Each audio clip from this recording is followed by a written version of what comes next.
Yo, welcome to another episode of Common Grounds of Self-Determination. I am Charles. This is David Castillo. Our brother Yanar is still on vacation, enjoying his best life, but we'll be back soon. I'm on the road, so my location looks a little bit differently, but I'm so happy to be here. My co-host has a haircut.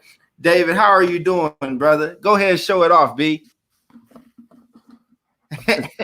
Bring you closer. Yeah. All right. Thank you, Charles. Dr. Cole. Things are good. It's starting to heat up down here in Southern California. Still getting settled with the family and everything. Getting my kids signed up for school for next year. And just like re-exploring, the community that where I was raised. I mean, we it's a funny story, but the haircut that I actually got it in the neighborhood that I grew up in, Linda Vista. It's a neighborhood in San Diego. And I went right to the spot, like the old mall where I grew up going to, doing all kinds of stuff there. And, it's like Vietnamese and Mexican and Central American and African American. It's a very ethnic, very diverse neighborhood. And the woman that gave me a haircut, she's Vietnamese, spoke English, but mostly Vietnamese. And it just took me back to my childhood growing up in that space where, folks are just, doing their thing, surviving, thriving, creating new culture. Right. And so, that's the story with the haircut. Well, I like it, man. It's all good. I'm happy to see you, brother. Well, you got so today, I know there's an article that we want to jump into, and just before we do that, loved our conversation last week and just really breaking down those numbers. And I think that the people that were watching appreciated that level of going into it as well, because a lot of times these things don't get talked about and people don't see it, and it's a problem. You know what I'm saying? So, I'm glad we got a chance to do that. But we got another article today, man. So what we talking about today? Yeah. So today, and so kind of what we're doing on the show is, there are a couple of things. We're definitely trying to stay current, monitoring the Twitterverse and as things come out, just to make sure that we're able to offer our viewers the latest and greatest in what's happening in the world of education for Black and Brown communities. So with that said, wanted to take some time today to look at another Chalkbeat piece that came out today by education reporter, journalist Matt Barnum. And it's talking, the piece centers on on different research that has happened in and around education for young people, K-12, mainly public schools, and what the benefit or the impact is for Black and Brown children in schools when they're able to, I'm going to put it real simple, real basic, when they're able to talk about race and class and gender, and politics and power and all the isms, when there's a space in schools, in classrooms to have those discussions. What we're going to look through are a couple of cases where you can clearly see that there's a benefit to Black and Brown children. And so that's really the focus is not the, really it's framed within the CRT conversation. But what we're talking about today is very simple. And it's kind of what we talked about last week, which you referenced. What's actually happening in schools, big data sets, cities, school districts, with kids and what's helping our children and what is not helping our children. So we're really trying to stay focused on that. Okay, and if you're just not joining us, we need you to share this comment with us. We'll get you up on stage and on the screen like we've been doing. We want you to be part of this conversation, but this is how we're going to grow. And we also have some interesting, amazing changes that I'm looking forward to that's going to be coming to this podcast soon. But we'll do that more when our brother Yanar gets back. But so let's dive into it then, because in the article there's a few different things, and I just went ahead and the first thing that you had highlighted that the article highlighted was ethnic studies course that developed by the San Francisco school district, and it increased participation. Ninth grade students, like their attendance got better, their grades went up, there were some course completion rates. So basically, it seems like this article is saying, look, you're trying to neuter and censor and take away all this conversation about race or whatever. But here's 4 examples of programs where, one, they've been explicit about race and equity and that type of stuff. And 2, we've seen improvement. So, I mean, where are you standing on all of this? Yeah, I mean, I think I think first off, this is really grounding for 2 reasons, because it's you know, this is research. There's numbers attached to it. The data sets are you know, significant. And I'm also you know, it also resonates with me because it's like this was me both as a student, you know, that didn't get I didn't have access to ethnic studies or anything close to it in K-12. You know, my first class that really took me into the kind of cultural political space of being a Chicano, Mexican American, was in community college. So I was like 1 or 2 years out of high school, and I took that class, and then all these different things started changing for me in a much better way, right? So it resonates with me there. And then also, you know, I'm a history teacher. I have a California credential in social sciences, and so I've done this work in the classroom with young people. You know, creating curriculum. We created an ethnic studies course at Oakland Unity High School almost, oh my goodness, it's been a long time. I don't know, 20 years ago, maybe more. You know, and we just kind of put together some, we made a reader, we used some textbook, we used some Zinn, we used some primary source documents, and we created our own curriculum. I mean, not just for ethnic studies, but for world history and for U.S. history and for economics and, I mean, the whole social studies curriculum. So, you know, I'm connected to it in a couple of different ways. What I'm seeing here is that San Francisco Unified, you know, ran a pilot, and they created an ethnic studies course. I haven't seen the curriculum, but I'm assuming it's you know, hopefully it's high quality. And the most important thing are that, you know, attendance. So kids were showing up more often. That's really important, because you know, you got to have access to the curriculum and instruction. You got to be in school for that. Students finished the class, you know, with passing grades at higher rates, and then their overall GPAs went up, which is pretty significant. You know, this is like where you start to see spillover from like one class that is having a spillover effect into, you know, their math, their English, their science classes, right? Kids are just basically, they're more motivated, right? And so that's what I'm seeing here, you know, and it's, you know, it looks like it was a multi-year study with 1,500 participating students across 3 high schools in San Francisco. So yeah, that's my quick takeaway. Well, and what I did is I went ahead and just shared the article with people. So basically, so look, man, there's all these people that are still having this. I'm so sick of the CRT shit. I'm just like, you know how I feel about it. I think one, we should just be telling people the truth about their history, and I think that you know, again, CRT is not like, that's something that I learned when I was getting my doctorate, right? Like, it wasn't something that I had in my schools. It wasn't even really present in my college, to be real with you, in undergrad or the first part of grad school, right? It wasn't until I got to my doctoral program. But I think that it's such a strong dog whistle that people are using it to just kind of have, you know, it is, I think it is putting us on on such a crazy goose chase. Like, every time Black people, brown people, anybody like that is like, yo, the history lessons that we get taught right now are not it. They are just put in these positions where they have to continue to talk about this, continue to defend CRT, while these other places are making like laws. So I think the you bringing in this article and even sharing this piece about SF Unified. Now, I'm not the biggest fan of SF Unified. Is, you know, there are studies out that said it is the worst place to be a Black student in the country, which is very interesting to me because San Francisco is richer than some countries across the world. Like it just has. It is one of the most prominent places to live in the country. They claim to be very, very liberal and all these rights and things like that. But, you know, the Black kids in that city are getting the shaft.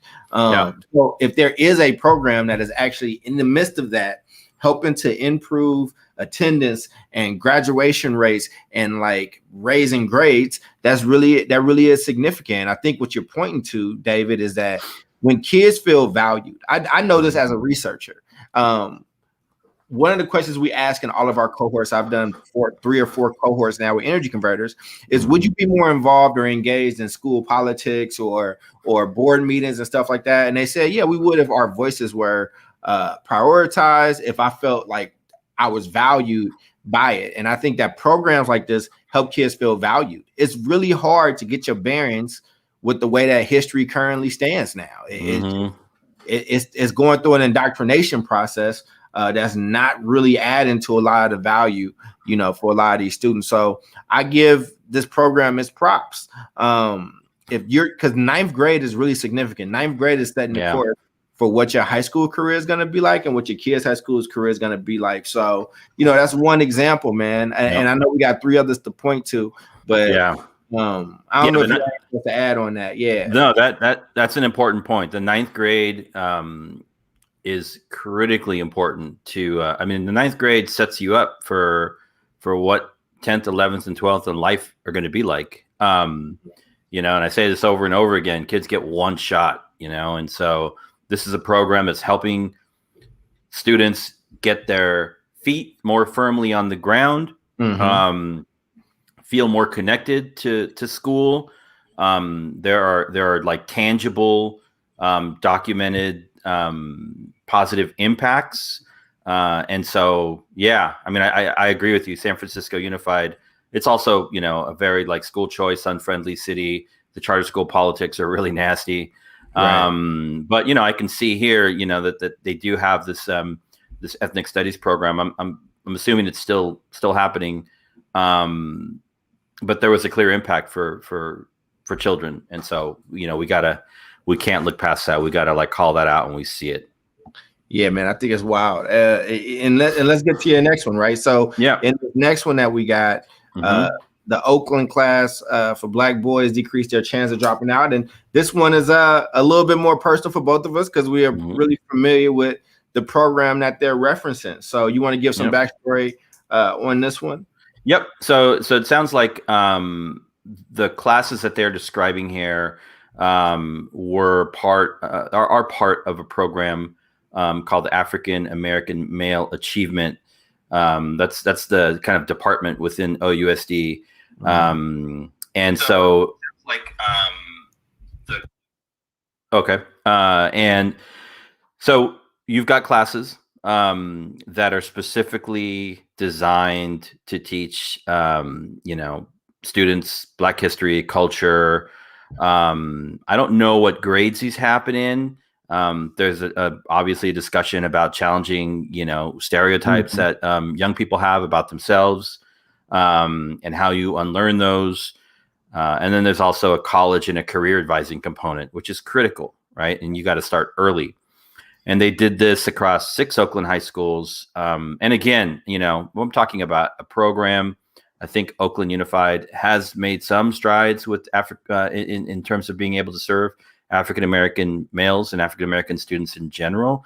Not enough, not nearly enough. There's still a tremendous amount of work that needs to be done. You know, that's a whole other conversation. However, with this class, you can't argue these numbers. The program reduced dropout rates, you know, for Black boys from what was 8.5 to 4.9%. And that's significant. You're talking there probably about 100, you know, Black students, Black male students. And so that's significant. Anything that you can do to lower the dropout rate, to increase attendance, boost GPAs, those are all like big kind of big rocks. Those are big, important data points. And every like school school system, independent school, single school, whatever kind of school, those are some very consistent things that people should be looking out for. Yeah. I mean, I think to the anti-CRT people, right? I think, again, it's not really about CRT. There's this equity component this was built out of, in the sense of saying, look, these folks have started with less. These are the inequities that's kind of been done. They need some extra support, and with these supports, we almost cut this dropout rate almost in half. Like you said, that's pretty significant. And knowing Chris Chapman and knowing that program, there are definitely some stories around that where I can see, where there's a huge value add for students that look like me. And the same can be said, like there are other programs, like when programs like this are successful, it allows us to build programs for brown folks, for other struggling groups, or whatever the case is. And I mean, but this is the larger question. The anti-CRT folks are kind of against this whole notion of equity. And what they would argue is, well, we want to make things equal. And I think that it goes back to a very basic, fundamental, like, understanding of equity versus equality. And the notion, just for people listening, around equality is that everything will be made the same. The notion around equity is that even if you make everything the same, there's so much stuff that's happened. There's so much systemic stuff that's still happening. It's just here. The system, like, you and I can be running something with no malintent, but if we're operating within that system, or as that system says, without critically thinking, we might be, playing into like a systemically racist thing that is, that leads to Black and brown boys being expelled and suspended and stuff like that. So, the equity piece is saying, look, we need a little bit extra, and this is what that looks like. So I think it's just really interesting when we break down, and when you see that number and it kind of cut it in half, but I don't know if that crowd is going to care about that. I think that crowd is going to say, that's not fair. You know what I'm saying? That's not like, and I don't know, man. I think we're going to just be in this fight and in this squabble for a minute. We got two more of these to kind of go through, right? Which is going to kind of drive this point home. But what is the approach that you think should be taken with all this discord around the CRT stuff and just, let's just let it all hang out loose, brother. And then, keep pushing us through the article. But I mean, this is what we eventually going to get to. Yeah. So, I mean, I think so two things. The first thing is I'm like looking at these studies and this programs and the data, you look at the dates on some of this stuff, right? This is like 2017, African-American male achievement's been around for, more than a decade, right? Maybe even longer. The next example is 2014, and then we're going to talk about this Chicago one. But like this work has been happening, right, and building. And so I was thinking about like, frequencies and like wavelengths. You've got a high frequency. It goes like this. Woo, woo, woo, woo. That's where we're at right now with this like CRT debate. It's like it came out of nowhere, and it's probably gonna go away soon. However, the lasting legacy of it are many of these like state laws that are now being passed, banning certain types of teaching and pedagogy, right? That's harmful. You have to undo that. So while the debate might go away, you're still going to have laws and policies in place that prevent, the teaching of real and accurate history. So that's one thing. And then, the other thing is, like I said, looking at this AAMA example, this Oakland example, and both you and I have been there, it takes a tremendous amount of work. This work probably started in like after school programs at a couple schools, and then it grew, and then they had to get more funding and develop curriculum and work it through the district and get it approved, get it programmed, start the classes, all of the ongoing program review stuff that has to happen. And then you start collecting data over a number of years, and then you sit back and then you look at the data. So my point is like, this is long-term work, right? And so my fear is that, so this work is going to be This work is not needed everywhere, but where this work is needed, it needs to be based on the needs of the community. That's the equity piece that you're talking about. Like, everyone's not getting the same thing. This work is going to look different in Oakland, in Chicago, in San Diego, in LA, in Dallas, Miami, New York, right. Based on conditions on the ground. And so my fear is that, like, this knee-jerk reaction in states passing these draconian anti-CRT policies, what they're actually doing is passing policies that are going to, CRT is more than, it's not being taught in our schools. However, they're going to make it really hard for people to teach real history. I mean, and you're absolutely right. And that's the thing, right? And it's even harder than what it is right now.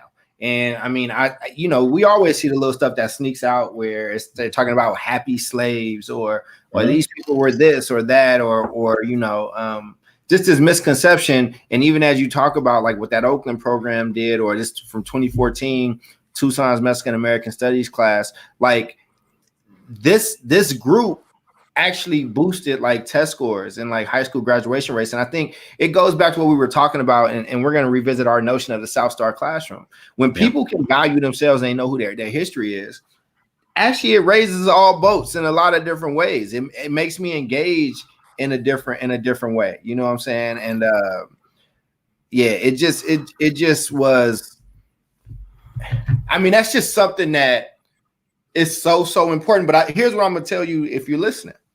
This stuff is going to always be under attack. You got to grab it by the reins, man. You have to you have to pack your kid with so much stuff that when they go, you know what I'm saying? Like, they're not, they know how to question it. They know how to, they know what the purpose of that school is. You know what I'm saying? Like, they just know. And if you're not raising kids on code, they're going to fall into these traps that they trying to set around this, like, this isn't history they teach you. They just give you a lot of misnomers. That's not true. And that's slanted in a certain type of way, because you can't tell me that this stuff is inequitable and it's not fair when I'm looking at programs and the study and is doing the thing that it's supposed to do. It's making sure more kids are graduating, and is making sure that they're actually doing better on these tests, on your tests, in a world that is not a CRT, in a landscape where CRT doesn't necessarily get the chance to thrive. They're just trying to dog whistle these other poorer white people. And that's really what I think, man. Like, I think some people are really afraid. They don't have an understanding of what this thing is, and they're selling it because they're telling white people, listen, these black and brown people are going to find a way to blame you for everything and scapegoat you. And that's not what it is. Like, we all benefit from knowing the truth, man.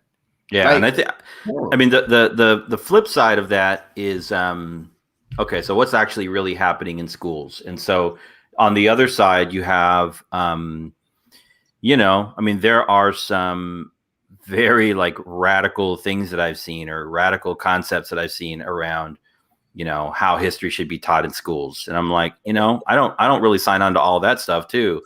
Maybe too militant for my blood or what. I think it's thinking back on my time as a high school history teacher in East Oakland, California, and then as a principal of that same school in East Oakland, California. Like I said, we taught the standards, but we created our own curriculum. We didn't really do a lot of teaching. I mean, we presented information to students, right? Firsthand counts. We didn't like filter it for them. We didn't, we helped them to make meaning at certain times, but we just presented information, objective information, the best information that we could get. We tore apart history books. Literally, we're like, okay, now we're going to look at this history book, and today's history lesson is going to be to, critically analyze these passages in the Houghton Mifflin, USA Forever Together history textbook, and dissect it, and the students did that. We didn't do that. We helped guide them through that process. So I think it's also, interesting that you have this, like, new class or new generation of educators that are very activist and I won't say militant, but there's this new wave of activism.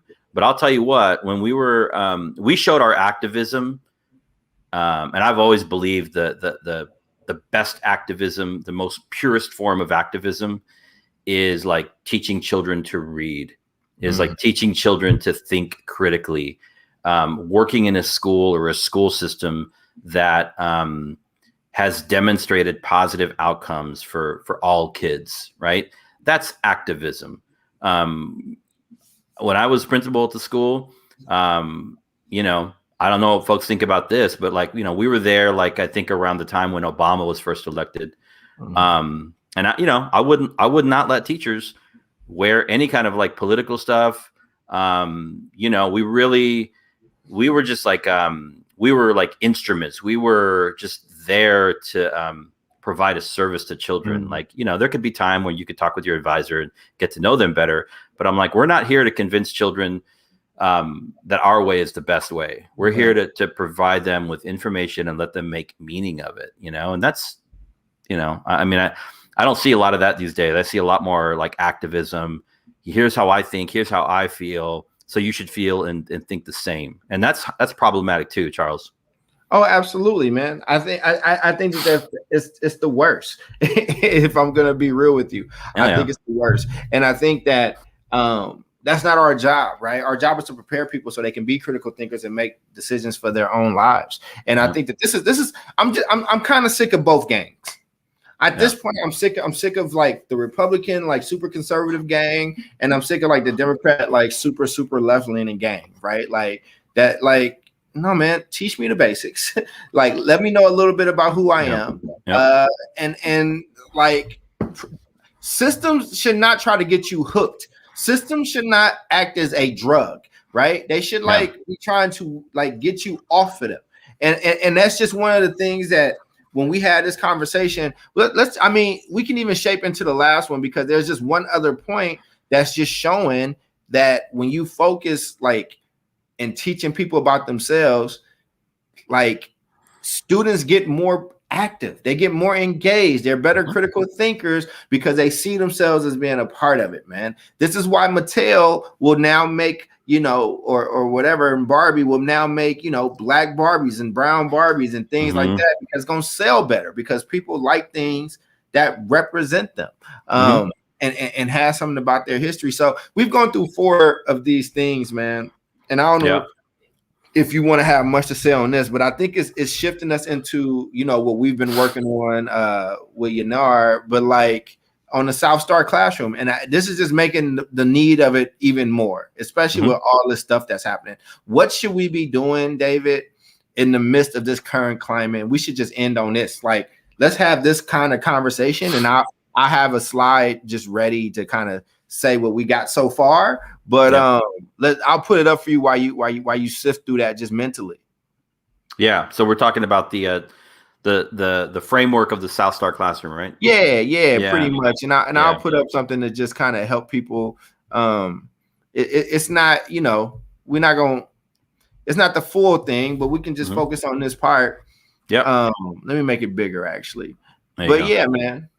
Yeah, so I mean, this is directly connected to what a lot of these elements in here, you can actually like tag to these 4 studies, right? And they had positive impacts for Black and brown kids in school. So it's really the same thing that we're talking about. We're talking about a concept, an idea, a framework for a classroom, for a program, for a school. That is really, I mean, it's 2 things. It's focused on the children and the community that the children come from, right? That's number 1. And it's also focused on building agency and agency development, both collectively and individually.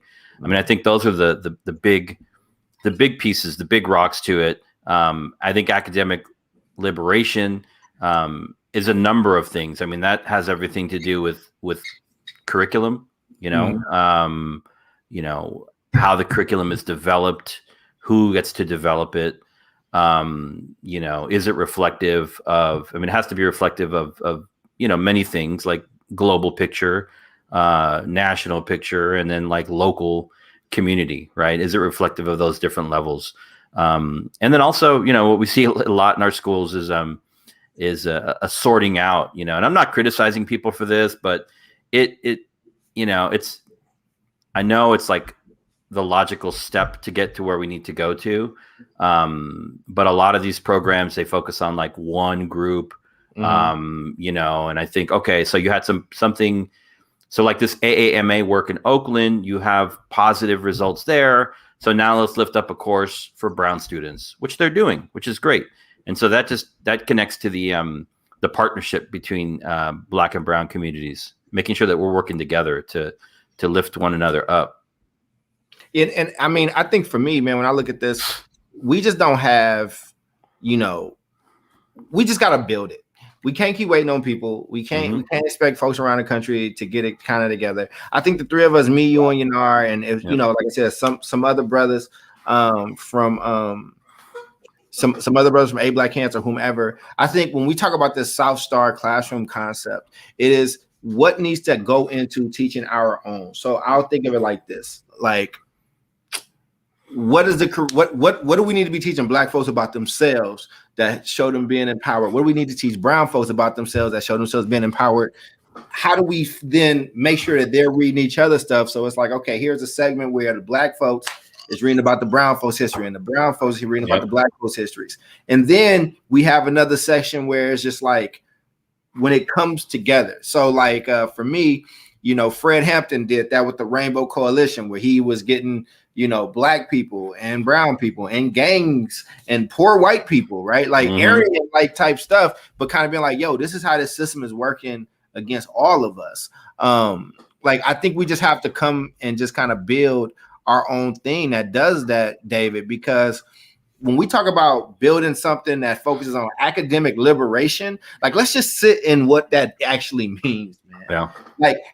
Like education is a liberating factor for so many people. Like, I grew up in shelters. Like, both my parents were dope fiends at one point in my life. You know what I'm saying? Like, without education, I'm not in front of you as the same person. You know what I'm saying? And that, like, you ain't got to go my route. I'm just saying, for me, I'm not doing what I'm doing without education, right? There was a form of liberation in that for me, but I should not be an anomaly. And David, you shouldn't be an anomaly. So it's like, when we talk about that, and then you mix that in with grassroots curriculum, just riff a little bit on academic liberation, grassroots curriculum, however you want to take that one. Yeah. I mean, I think so.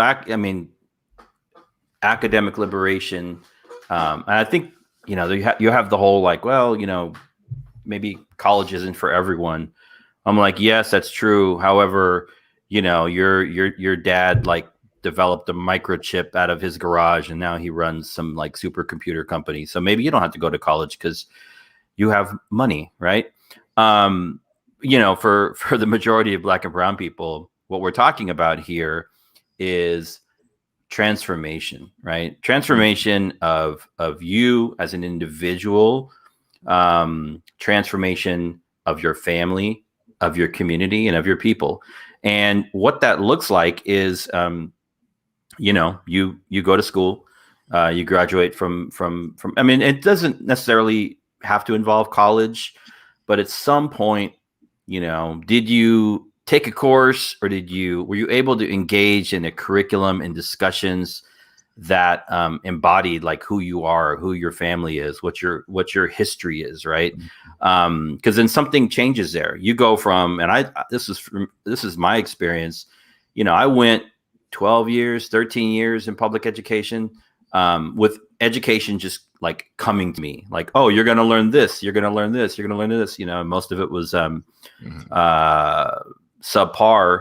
And then when my light bulb went off, then I became the driver. And then I went out and sought specific type of learning and education because I was empowered, right? That led to like college degree, master's degree, credentials, opportunity, financial security for me and my family, the ability to do things that my parents just like never did, right? Because they were farm workers. One generation, my friend. And then, we continue to liberate. My niece just graduated from college down here in San Diego, and congratulations. Yeah, she's top of her class, Latina, math and a math degree and a teaching credential. And you know what she's doing? She just accepted a full-time position to teach high school math at at San Diego's, like one of their top performing charter networks down here. I was like, okay, so it's accelerating, right? That's liberation. It's not driven by like financial gain. It's driven by like freedom to do what you want to do and to empower others that, so they can have that same opportunity. That's my take on academic liberation. And I think we don't talk about it enough. We don't, you lift up these stories of people that, parents across the border or came here as refugees or have lived in some way, shape or form without access to basic things. And sometimes it just takes, one person in a family to do that. Man, I mean, just listening to you, I think that one, just congrats again for your niece. That's just really dope. And I think that when you talk about liberation, like there are just things that younger people are going to be able to do that we just were not able to do. And so when you think about that's what that liberation piece. Did you have anything you want to add around when we say grassroots curriculum? Yeah. Yep. So I have experience with this too. Both being a teacher in high school, principal in high school, and then a principal in a TK 8 program, right? So, I mean, when you say the word curriculum, what we think of is like, you order something, you order so many units of it, and it shows up to your school in like boxes. It's like, it's a packaged curriculum. I think when I hear the term grassroots curriculum, there's definitely room, I believe, for a certain degree of like standardized curriculum. I think that's good for society. I think that's good for human beings. At the same time, we live in very different regions, right? Chicago's different, Oakland's different, New York, you could be in, Oklahoma somewhere. You have to be able to create a curriculum. You should create a curriculum that is reflective of like the larger things, which could be standardized, but also that are reflective of the community that you're operating in, so that your students in your community can see themselves in the curriculum. That can be done through science. That can be done through mathematics, through language arts, through social sciences, obviously. Anything, and so what a student gets in Oakland should not be what a student gets in Portland. It's important to have that like local ability. And this is going back to this challenge of like, certain states that are doing these like blanket bans on whatever they think is critical race theory. That's going to make it difficult for people to, create this like grassroots curriculum. And I think it's going to be making it more difficult. And I think some people just going to have to be revolutionary educators. I think that some people going to have to just, kind of do some things in secret or do some things on the community level. When I think about grassroots curriculum, I'm also thinking about being not a passive student, but a very active student. And like, what do I want to learn? So I'm somebody who loves YouTube. I pay for YouTube, but I don't feel bad about it because I use it so much, but I'm an active learner in it. It's like, I want to learn this skill. I can go on there and get a bunch of stuff for free. Well, I pay, to not have commercials, but I can teach it to myself. So if I've been hearing for kids for over a decade, I want to learn how to manage money. I want to learn how to manage a household. Like I want to, I can do a modular type of curriculum that talks about who they are, the historic barriers and all that stuff, but also can teach you this thing that you're interested in, and we can kind of use it. I use it. I call it the AND method. I've talked about it here, but it is awareness, navigation, and duty. If we can build a curriculum that can make you aware of the systems and things that are happening, so you understand.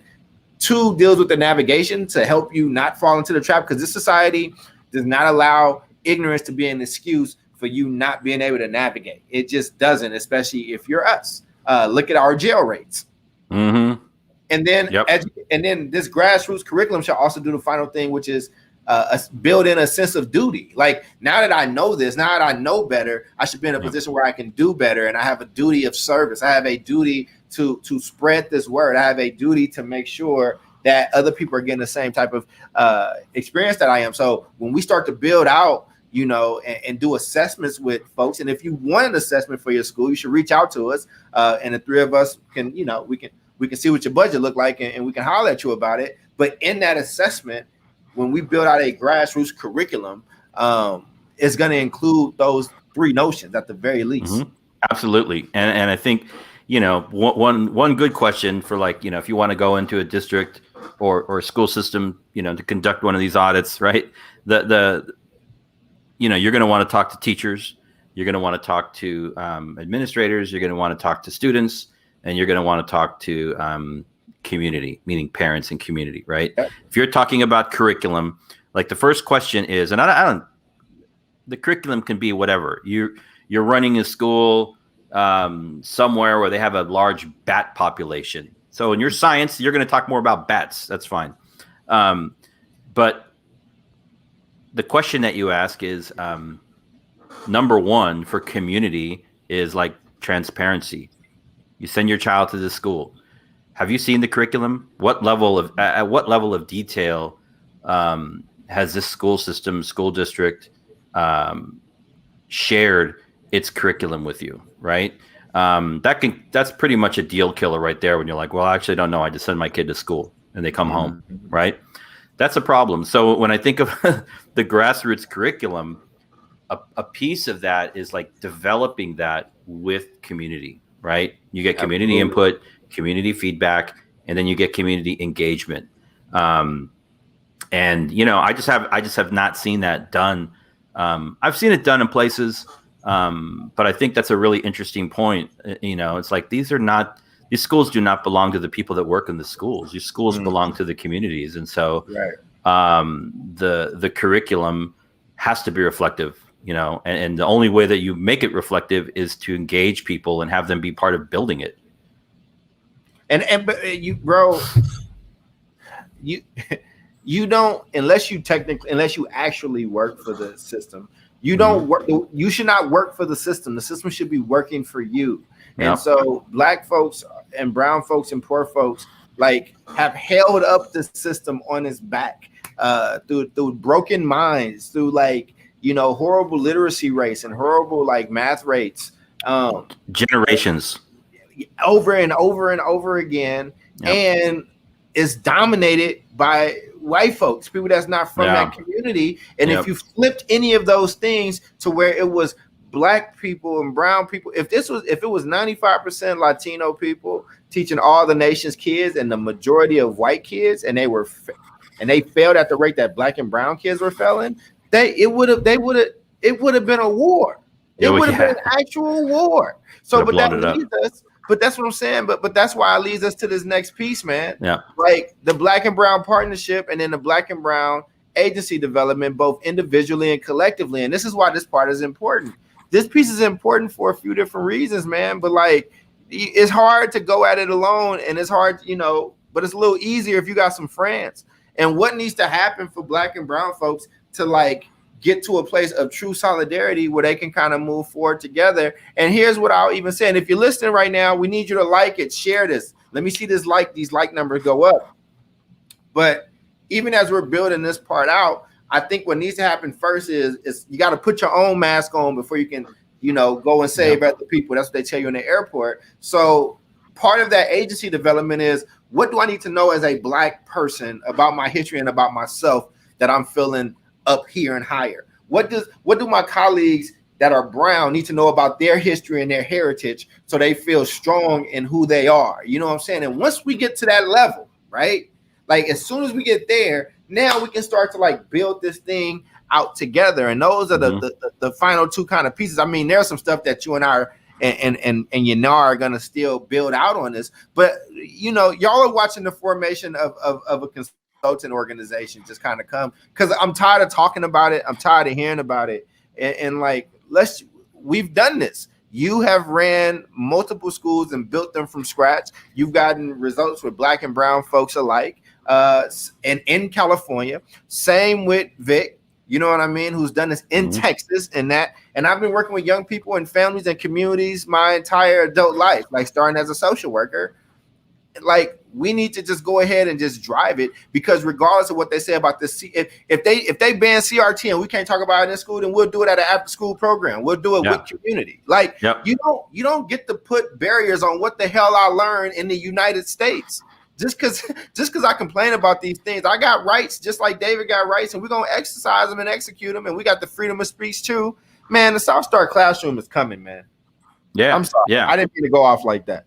No, I mean it's got to come. I mean, I think looking at these last two bullet points around Black and Brown partnership and agency development, it takes me back to like last week, our conversation around, and you got the whole, like, the other element is you have the whole like anti-standardized racist testing, right? Because people don't like that because, it's an indicator of all things other than like what children are learning or not learning in a classroom. I happen to not agree with that. However, okay, so let's take NAEP, let's take whatever Smarter Balanced off the table, whatever standardized test. Oh, let's look at graduation rates. Well, kind of looks like the standardized test data. All right, well, let's look at GPAs. Kind of looks like the same data. Well, let's look at suspension rates. Seeing a trend yet? Are you seeing a trend? Right. All right. I saw something yesterday, Charles, about what's happening right now with the drop in college matriculation for Black and brown students, and the impact of COVID on students going into community or higher ed or like transferring. You know what? It looks the same. And you know what two subgroups tend to be at the bottom end of pretty much most indicators that you could measure in a school, probably including like access to clean drinking water and pollutant-free school environments, are Black and brown children, right? That's it. Prove me wrong. And so I think there, we've got some good comments coming in. There we go. There's a whole thing about teaching too, and who said it? I'll put it back up. Talk about William Conrad talking about this is true. There's so many elements to it. The schools Start with Black kids. Kids. I'll put it up for you. Start reading it. What does it say? Yeah, schools with Black kids get the most novice teachers and least resources, right? And from a I've spent time in San Diego, I've spent time in Los Angeles, I've spent time in Oakland, San Francisco, very large unified school districts. I've seen that, and there are certain, employment rules that people try and work around. Yeah. But the, when you're in Oakland and you go up to the hills, you can look. I mean, this is a good thing about Oakland Unified. They have good data. This is not a tangent. This is like exactly what we're talking about. The schools in the hills, you can look at teacher retention data, and they have higher teacher retention data, teachers with higher credentials, more nationally board certified teachers. And then you go into the heartlands, the flatlands of Oakland. And the way the rules are set up, if you're a Black or brown child in a certain part of town, guess what? You're going to get, how old are they? Like 22 or 23, they get right? The pick. Fresh out of college. When you I got all the energy in the world. You don't get to pick where you go when you know. Yeah, and I might be here for a year or two, so let's get to know each other really well, right? And I don't look like you, and I've actually just been in Oakland for like 3 days, and now I'm teaching at your East Oakland school. These are all things that kind of feed into this, but that's another important data point going back to why I believe the Black and brown partnership component is really essential if we're gonna. I don't think we're gonna be able to move the needle for brown children by doing it alone, or for Black children by doing it alone. And this is what we need, man. Listen, man, I have no problem looking at what other races and cultures do. Like in Chinatown, you go to school, and you also go to Chinese school, and it's either There are options where it's every day after school or it's on the weekends. Jewish folks, send their kids to the Holy Land, you know what I mean, to learn more about who they are. They take that pilgrimage, and there's a fund that's available for those folks. You know what I mean? What are we doing as Black folks collectively? What are we doing as brown folks collectively? Like, where does that stuff live? And it does not have. All right, the CRT stuff is gonna rage on, but it don't have to live in that system. You know what I'm saying? Like, the same way I grew up Baptist. We've talked about this. I went to church with my grandmama 5 to 6 times a week, yo. Like, it just is what it is. And that was community learning that I had gotten, right? It wasn't just the Bible story, stories that I got. It was being around her and her friends and listening to them talk about history and stuff like that. Like, we have to create our own epicenters that educate us and that show us in the light that we need to be, and show us examples of also like working together. I mean, we talking about a town. Listen, we're not gonna skirt around it, right? Like, Oakland used to be mostly Black, as far as like minorities went, and we used to be the majority in Oakland public schools, and it quickly shifted. And then there was some hard feelings. I remember when Antoine became superintendent, and I went to a meeting from LEN, the Latino Education Network. And they always been very kind to me. I love those folks. But they asked some really, they was asking each other some tough questions. They did ask these questions like I wasn't in the room, but I'm glad for it.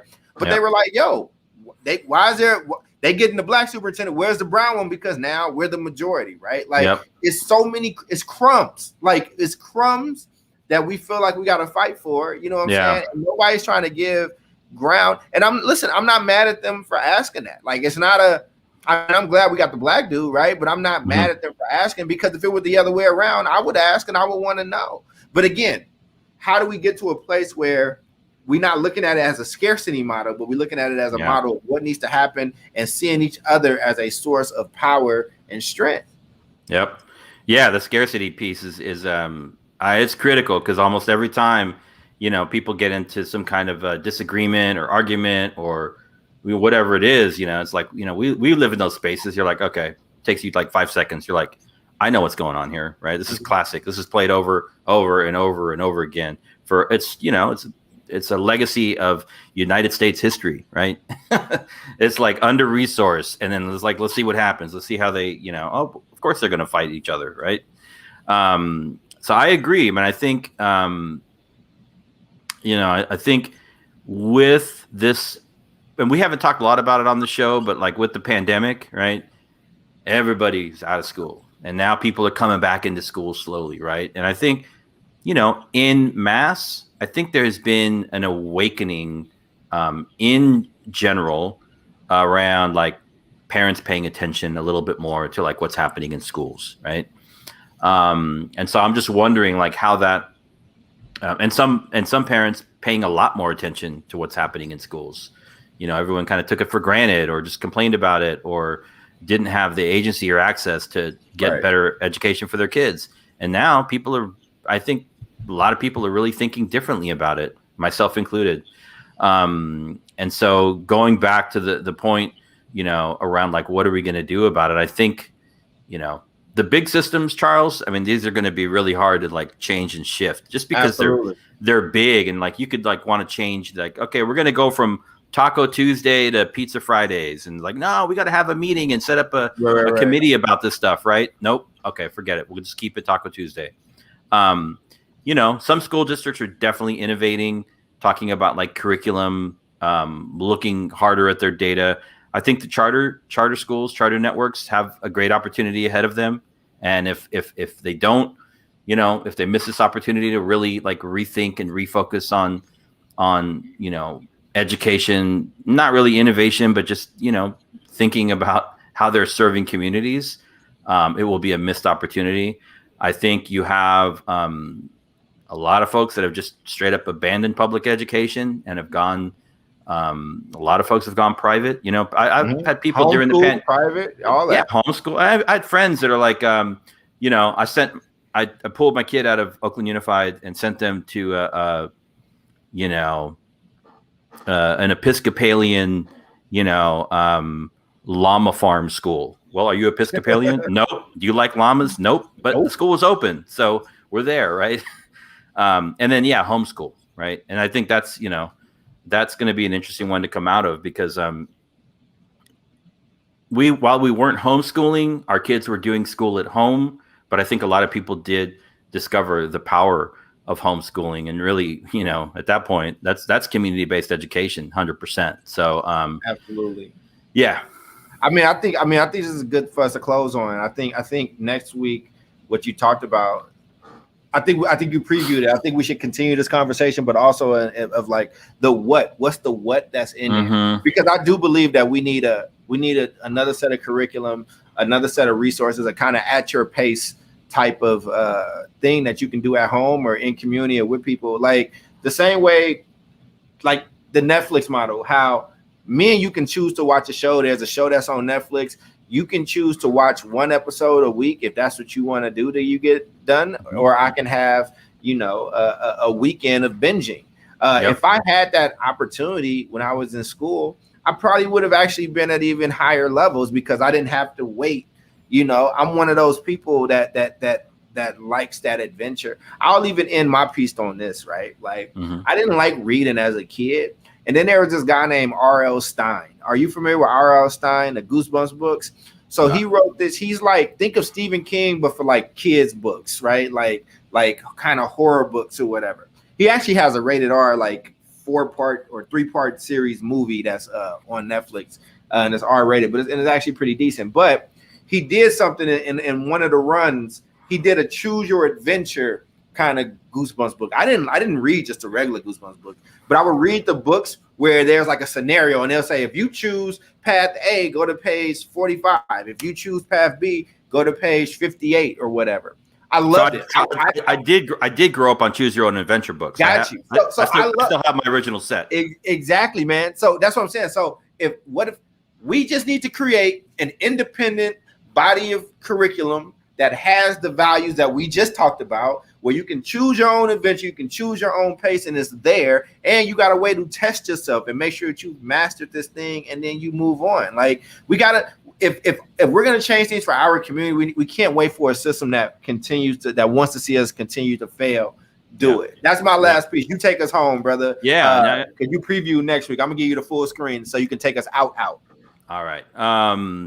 So I think one thing that we talk about, probably not enough, especially considering like the South Star classroom, looking at different school districts and how they're or school systems, and how they're thinking about like returning and changing or transforming. It's like, who's actually talking to young people about this, right? It's like adults working in some kind of central administration, maybe doing some like parent focus groups, but who's actually talking with young people? Right. So I think the opportunity that we have here, and like you do this work, Charles, through the energy converters across, several regions across the country. And there's a strong link here is, it's two things. It's like just going back to school, schools are reopening. That looks different for Black children. That looks different for brown children. It looks different for Asian children. It looks different for white children. We saw what that data looked like around, all the surveys that we saw. For the most part, people of color were less excited to send their children back to in-person learning, right? Mm-hmm. That's one. And then I think the other piece is, the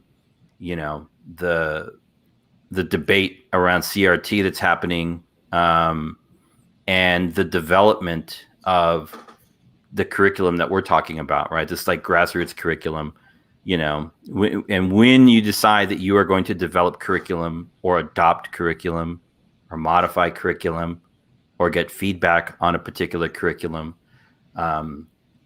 kids have to be at the front of the table, right? Mm-hmm. Young people have to be at the front of the table around anything that has to do with schools, right? And so much of this is, locked up in closed doors or whatever in like professional adult spaces, and nobody's asking kids, right? And it's like when I take my kid to school or ask him something, and an adult will ask me a question, I'm like, I don't know. I don't go to the school. Ask my son. He goes to your school. This is not relevant to me, right? He spends, 7 hours a day here, not me. And so I think that's why I'm excited about this like Southside classroom concept. Because when I think of the classroom, I think of like seats, I think of tables, I think of like children being in a space. And, regardless of what the children look like, I think that's something that, will hopefully, a lot of us have forgotten. And I know a lot of school systems have forgotten it or strayed away from this, but like children spend so much of their time. They spend more time in schools than they do at home, right? Many of them do. And so why are we not focused on like creating and sustaining, like restorative spaces for young people? We're talking about Black and brown children. That should be our only goal, right? Our only goal. That's where you start. And then, we do X, we do Y, we do Z. And then you know what? Oh, let's look at the data. What's happening with the data? It's coming back. It's positive. It's changing. It's going up. Kids are happier. They feel, a sense of community, a sense of belonging, a sense of trust. And when you do that, then you can really dive into like learning and critical thinking. And so it's really important, so that's all I'm going to close on. All good, man. Well, yeah, this has been another episode of Common Grounds for Self-Determination, which will at some point become the South Star classroom. And I think me, you, and Yanar need to just build that, and people can go at their pace, and it'd be a value to our community, students and families alike. We need y'all to share this. We're working hard, working out the kinks, and I love building from zero with you all. So the folks that are here from day 1, 0, you got a very, very, very special place in our heart. And you know what? I'm gonna get some time, and when we launch this new version, David, I'll have some South Star merch. Folks, and just for these original OG folks, you know what I'm saying? And William Conrad has a book called The Fog of Education. We will definitely post that. I know you'd be having a lot to say about TFA. I loved my time working at TFA, but I hear you. But you wouldn't need TFA. It's a hot topic. I mean, you listen. I would say this because I like interacting with our people, and I love William Conrad. If there wasn't, I know the teacher shortage. Like I know that piece, and I know how that kind of works, right? Like you know what I mean. So, folks that don't like TFA, hey man, make another pipeline. Make the Black teacher pipeline. Make the brown teacher pipeline. Make other pipelines that we can actually like invest in, because for those shortages are real. They're very, very real. 100%. And like we just said, teachers that got tenure, teachers that got some clout, they're not choosing that school, that urban school, that master teacher that's been doing this for 15, 20 years. Not for the most part. It might be some, you know what I mean? But the older you get in that thing, you like, oh, put me on the top of the hill, man. I'll be here for 20 years with this salary. So anyway, we can visit that later. But go visit go look for The Fog of Education. It is at sipbigpicture.com. And we will see y'all next week. Have a good one. Peace, y'all. Peace. Thank you for tuning in. Absolutely.